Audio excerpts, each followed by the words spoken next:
pala si Cap Wilmer J. Castañares ng Barangay Bunuan Bilog, Dagupan City. Nag-umpisa ako nung way back 2017 sa isang kakilala lang, kaibigan, no, na nag-introduce sa akin tungkol sa Mata ng Masa Task Force. Di pa ako naging membro noon, so pagdating siguro mga 2018, doon na ako nakapag-member. Naghanap nga sila ng magiging presidente dito sa Dagupan kasi wala nga silang mapili. Ako'y in-appoint, nag-start na mag-presidente. 2019, yun, nag-umpisa na kami nag-organize ng mga chapter namin, nag-uusap sa mga iba't ibang activities. Nag-umpisa kami sa feeding program, volunteer po sa pag-assist ng sa mga festa, sa mga okasyon sa barangay. Doon din po nag-umpisa yung damayan.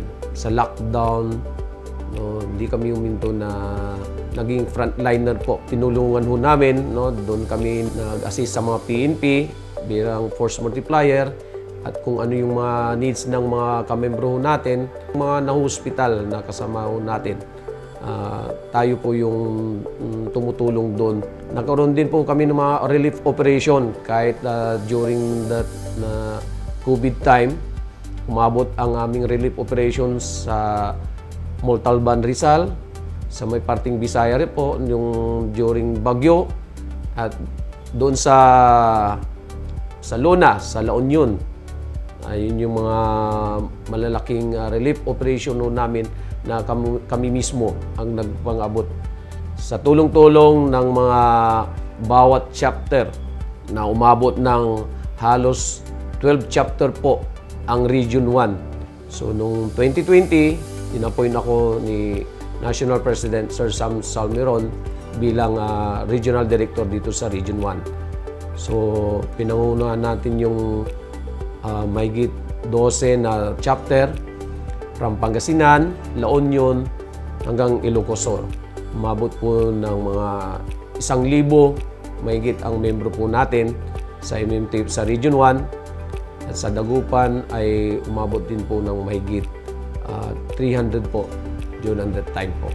Noong 2023, sinubukan ko na lumaban bilang kapitan. So, swertehan naman tayo. Meron pinalit na bagong regional director that time si presidente po ng Villasis, si Pres Joji Carino, na kasulukuyang regional director ng Region 1. Malaking bagay po yung naitulong sa akin ng MNTF, lalo na pagdating sa leadership, paano mag-handle ng mga isang samahan, mga iba't ibang kultura, sabihin na natin ng mga ating mga samahan. And then, importante po dyan na isa rin na natutunan ko is commitment o responsible ka sa mga ginagawa mo sa organisasyon.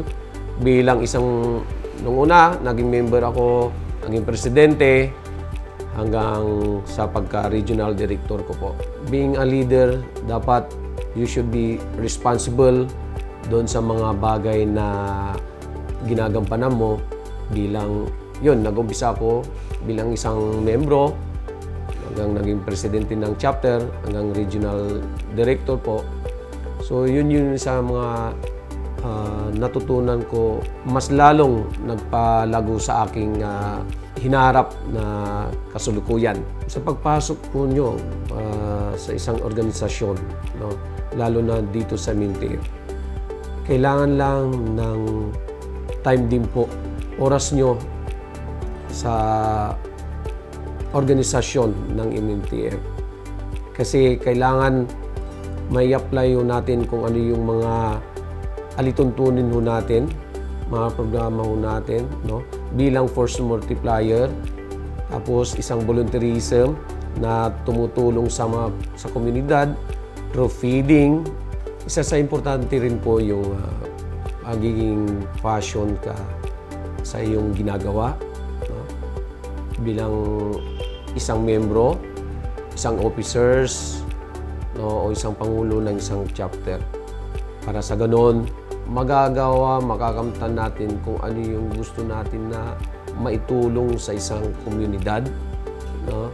Sa ating bansa through our organization bilang MMTF. Laking pasasalamat ko sa mata ng MASA Task Force.